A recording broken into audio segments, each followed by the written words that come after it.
બોલ માડી અંબે જય જય અંબેના નાદ સાથે અનેક કેમ્પોનું અંબાજી ખાતે આગમન થઈ ચૂક્યું છે। ત્યારે બહેનો માથે ગરબો ઉપાડી માં અંબાના ધામમાં આવ્યા છે। સિદ્ધપુરથી સંઘમાં કેટલીક બહેનો માથે ગરબો ઉપાડી સંઘમાં આવી રહ્યા છે।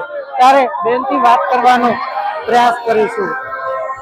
બેન, માથે ગરબો ઉપાડીને શું કહેશો? બહુ જ આનંદ થાય છે માથે ગરબો લઈને અમને। હવે માતાજીને અમે તો દેવા જઈએ છીએ અત્યારે ચાલતા અંબાઈ જઈએ છીએ। 42 વર્ષ છે અમારું। માથે ગરબો ઉપાડીને આવવાનું કારણ?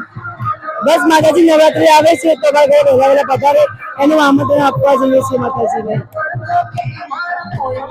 ટૂંક સમયમાં નવરાત્રી આવી રહી છે, ત્યારે નવરાત્રીમાં માતાજીને પોતાના ગામ પધારવા માટે આમંત્રણ આપવામાં આવતા હોય છે। તેના માટે માથે ગરબો ઉપાડીને આવતા હોય છે। બીજા ભક્તોથી વાત કરવાનો પ્રયાસ કરીશું। બેન, શું કહેશો?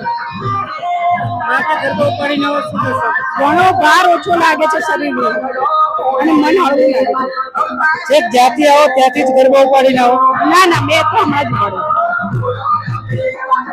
બહેનો ખૂબ જ ઉત્સાહ સાથે માથે ગરબો ઉપાડી આગળ વધતા હોય છે।